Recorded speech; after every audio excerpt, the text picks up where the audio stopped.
کشتی را حرکت دادن، در بین ساحل رسیدن. این شیخ به همین بحر نگاه کرد که حیوانهای آبی یکدیگر را میخورند. حتی نگاه کرد که ماهی را میخورد. شیخ در حیرت افتاد، این چی معامله باشد که حیوان را میخورد؟ این بار اول میبینم که ماهی را میخورد. کشتیبان فریاد زد، گفته دوست خدا این چی معامله هست که امروز من میبینم؟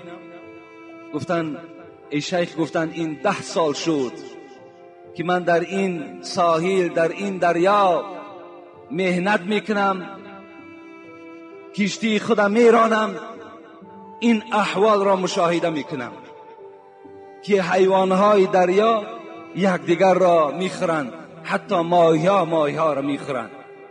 شیخ در حیرت افتادند و در حال برای سیر این آشکار کردن جای نماز پرتافتند و سوی پروردگار خود مناجات کردند، خدایا از سیر این ما را خبر بده. این چه احوال شد؟ این دهشت است، گو این مصیبت است. مناجات آمد. ای دوست خدا، گفت باره در این کنار بحر یک شخص بینماز خواست که از این آب بحر بنوشد. فکر کرد که این آب شیرین است. وقتی میگوید در دهان خود یک مشت آب گرفت و انداخت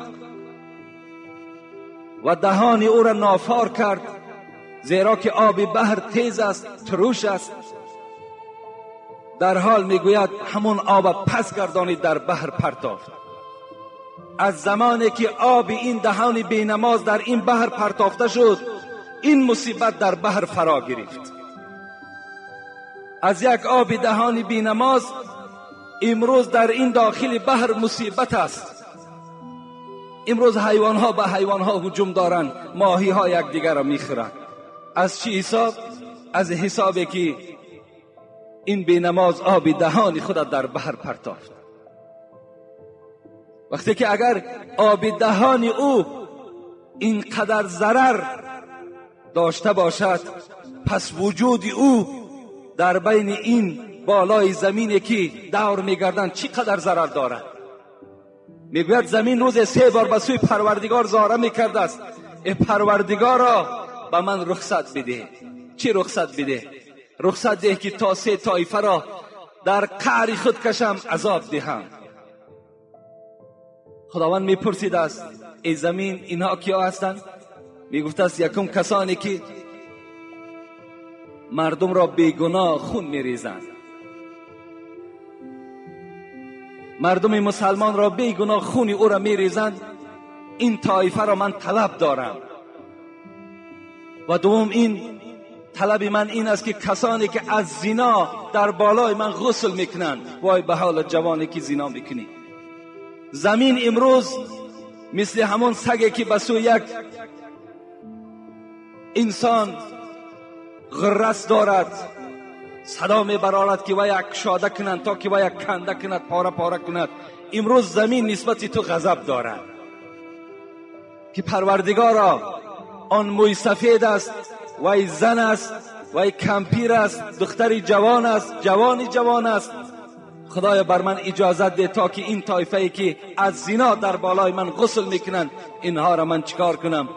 به فرو در شکم بی خود بکشم. اونا فکر میکنند زناکار که زنا کردم غسل کنم پاک میشم. تو پاک نمیشه. از زنا انسان پاک نمیشه، وای دایم جنوب است. آدم از کدام وقت پاک میشد؟ وقتی بازن حلالی خود میرسد. این حالت ده آب وای پاکیزه میکند، آب از وای نفرت دارد. سوم همان کسانی که نماز نمیخوانند، پروردگار را رخصت ده که اینها را من بر شکم به خود فرو برم. یقین است ما و شما روز وارد قبر میشویم که این شکم به زمین است. چی بدبختی است که اگر ما و شما خون یک برادر را ریزانده باشیم، یا چی بدبختی است که ما و شما زنا کرده و توبه نکرده باشیم. چی بدبختی است که ما و شما اگر نماز نخوانده باشیم. وای به حال ما و شما که قبر نسبت ما و شما چی احوال بدی را در اونجا برقرار میکنه.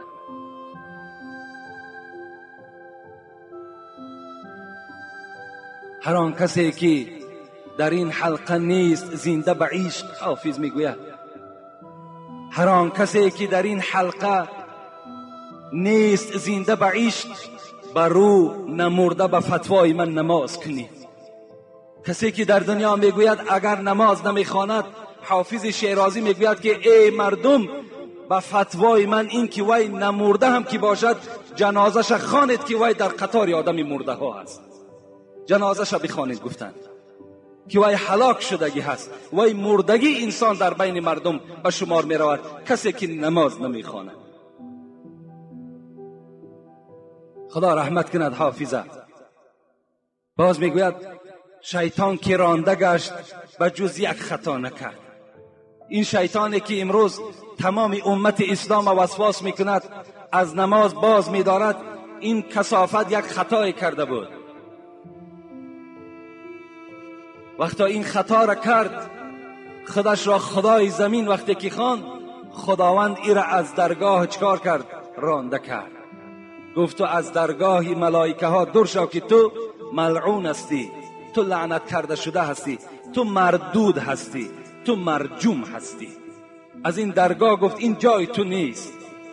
شیطان که رانده گشت به جز یک خطا نکرد، خود را برای سجده آدم رضا نکرد. دیگر خطای شیطان این بود که وقتی خداوند آدم آفرید و گفت ای جمع ملائک، اون زمانها شیطانم در قطار ملائکه ها بود، گفت آدم سجده کنین. همه سجده کردن، شیطان سجده نکرد. چی گفت؟ خلقتنی من نار و خلقته من طین. پروردگار گفت مرا تو از آتش آفریدی و از خاک آفریدی.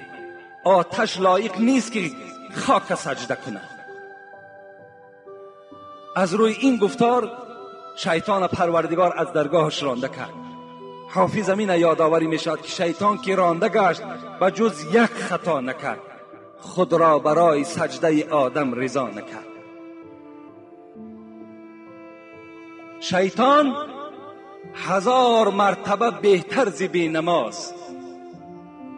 او سجده بر آدم و این بر خدا نکرد. حافظ میگوید این شیطانی که دوزخی هست، کافر است، ملعون و مردود و مرجوم است، این از بینماز بالاتر است در قدر و فضیلتش، زیرا که وی آدم سجده نکرد، لیکن این انسان ها خدا را سجده ندارند.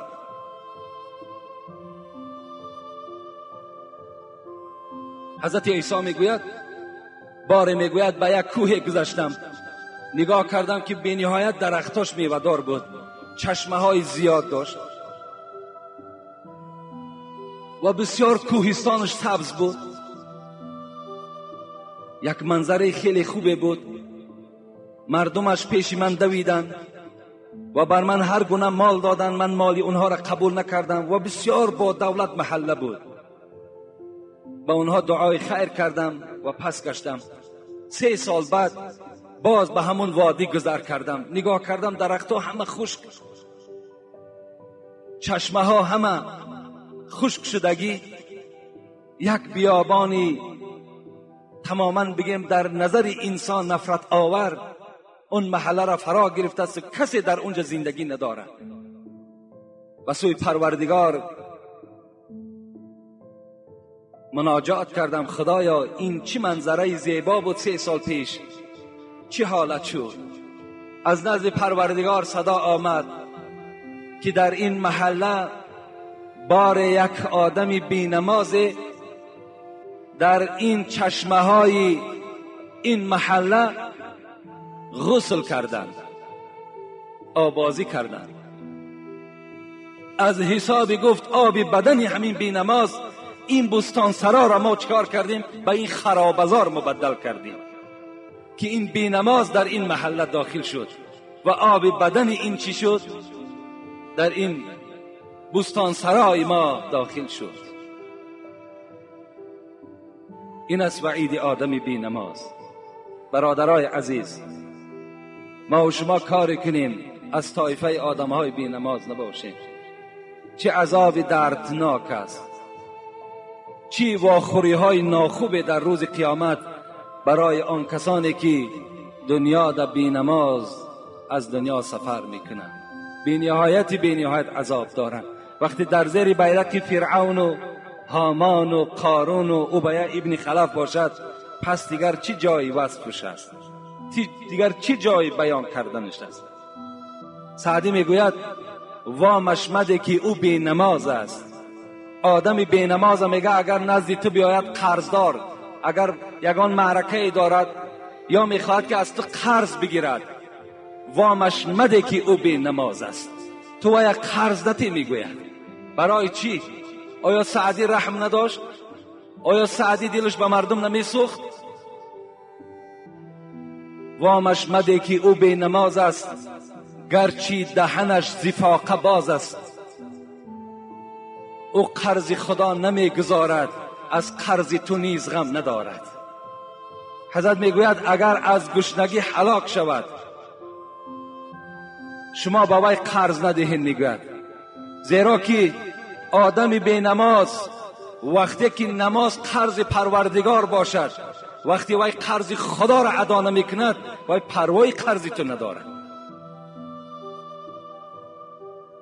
این از تعلیماتی پیشواهای ما و شما. من فتوای 4 امام به شما میگویم. امام احمد حنبل نسبت به نماز چی میگوید؟ این 4 صاحب مذهب هستند. دنیای اسلام در زیر این 4 مذهب قرار دارند. یکی امام احمد حنبل است، یکی امام شافعی است، یکی امام مالک است، یکی ابو حنیفه ما و شماست. همه اونا از ما و شماست. لیکن امروز که ما و شما در زیر مذهب ابو حنیفه هستیم، از این خاطر من میگویم که ابو حنیفه ما و شماست. امام احمد حنبل میگوید کسی که بینماز است وی کافر است. دلیلهاش انشاءالله من جمعه آینده به شما باز در باب بینماز گپ میزنم از آیاتهای قرآن. با چه آیت امام احمد حنبل این صاحب مذهب است، میلیون ها نفر در زیر مذهبش عالم ها و مولوی ها دارد، وی بیدلیل کافر نمیگوید، میگوید کافر است. امام مالک میگوید بینماز کافر است. امام شافعی میگوید به زمیانی که بینماز کافر است قتلش واجب است. این امام شافعی گفتند. این کتاب است، این نه کتاب حاجی میرزاست، نه کتاب یگان مولوی یگان داملای دیگه است. این کتاب خدا و پیغمبری خداست. این قول مجتهدان ما و شماست. امام ابو حنیفه چی گفتند؟ گفتند کسی بینماز باشد وی زندانی کنید، زندان برین، در زندان 3 روز وی را محکم کنید و پیشنهاد کنید نماز قبول میکنی یا نه. اگر نماز قبول کند کشاده کنید وی، اگر نماز قبول نکرد نزد او طعام نگذارید، با همون گرسنگی در زندان هلاک شود. این قول امام ابو حنیفه است. هیچ قولش برای بینماز خوب نیست، هیچ قولش، همش ضرر آدم بینماز است. انشاءالله من باز ضررهای اینها را برای شما جمعه آینده خدا خواسته باشد آگاه میکنم. الحال یک چند برادرهای ما و شما طلب دعا کردن، میخواهم در حق اونها دعا کنم. یک برادر من در دوشنبه که بینهایت جوان مرد است و بینهایت سهم کلان برای طالب علم ها میگذارد، کتاب ها میخرد به نام عارف که اون برادر من هست، و طلب کردن که برادرها را التجا کن که من یک شخص بیمار هستم، در حق من دعا کنن. از این خاطر در حق این عارف جان دعا میکنیم که خدای مهربان این بنده خدا شفای کامل و شفای عاجل خدا نصیب روزیش بگردانی و هر یک همتی که در راه اسلام میکند خدا در نامه اعمالش کتابت کنی و خداوندا باز فرزندهای این عارف جان خدمتگار اسلام و خدمتگار پدر و مادرش بگردانی. آمین یا رب العالمین. و برادرمان شریف خان از این محله و یک خواهرمان رابعه و از ما طلب کردند که در حقشان دعا کنیم.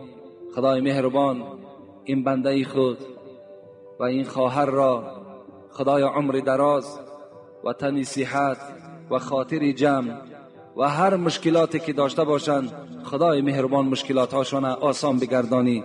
آمین یا رب العالمین. یک برادرمان اینجا 100 سامانی برای همین تعمیر مناره، همین مناره که در این طرف است، یک اوستای یافتیم، همین در یک مبلغی کلان را نام گرفتن 100 سامانی آورده داد است که در همین مناره صرف کنین و کسانی که اگر میخواهند که یعنی یاردمی در همین مناره کنن، این مناره هم خیلی زیبا می شود. اون صورتی که اوستا کشیده است خیلی صورت زیبا پیدا میکند. اگر یاردم کردنی باشد مرحمت میتواند که در ما مراجعت کند و این برادرمان هم 100 سامانی خیر کردن برای همین مناره که در حقشان دعا کنیم و همین طهارتگاه ما و شما به یاردم اجتماع شد. یعنی یک سومی کلان در اینجا صرف شد و الحمدلله امروز تیار است و خدمت ما و شما را میکند. اینا صدقه های جاریه هستند، یعنی صدقه های هستند که تو در قبر مردگی خوابی لیکن در نامه اعمال ثواب این رفته ایستاده است. این مبلغایی که شما در مسجدها و در طالب علما صرف میکنین اینا برای شما صدقه جاریه هستند. اگرچه تو تا قیامت که مثال در قبر خوابی 100 سال یا 200 سال بعد تو قیامت هم که شود نامه اعمال تو هوی است و این ثوابش در نامه اعمال تو می رود. و اینجا یک برادر دیگر من 2 قرآن آوردن، فردوس بوده است که در حق پدر و مادرش دعا کنیم. خدای مهربان پدر و مادر این فردوس جان خدا زنده باشند یا مرده باشند رحمت و مغفرتشان کند و خدای مهربان این فردوس جان هم خودش عمر دراز و تن صحت نصیب و روزی بگرداند و این برادری که خیر کردن برای آبادی مناره خدا این خیرش به درگاهت قبول بگردانی و همچون صدقه جاریه در نامه اعمالش خدا کتابت کنی. آمین یا رب العالمین. اکی حاجی باتر خانم در حق مادرشان گفتن دعا کنیم خدای مهربان مادر حاجی باتر خان رحمت و مغفرت بگرداند و خود حاجی را خدای مهربان عمر دراز و تن صحت خدا نصیبش بگرداند. آمین یا رب العالمین. السلام علیکم داملای شیرین سخن، خدا علمتان را زیاده گرداند. من میخواهم نامم را عوض کنم. من فیروز نام دارم، از روی کتاب نامم را عمر ماندم. البته عمر ارزنده است، فیروز این کسی بود که عمر را کشته بود، یعنی همون ابو لؤلؤ مجوسی همون نام اصلیش فیروز بود. خوب می شود که ما و شما نامهای اسلامی داشته باشیم. چندین بار من تکرار کردم، شما شرط نیست که یعنی دویده رفته همون پاسپورت ها و شهادت نامه هاتون عدیش کنید، بلکه شما خودتون اعلام کنید که نام من عمر است، کرامن کاتبین یعلمون ما تفعلون. این کرامن کاتبینی که در شانه های ما و شماست، اونا نام تو را از فیروزی خط میزنند و می نویسند نام این بنده خدا عمر است و روز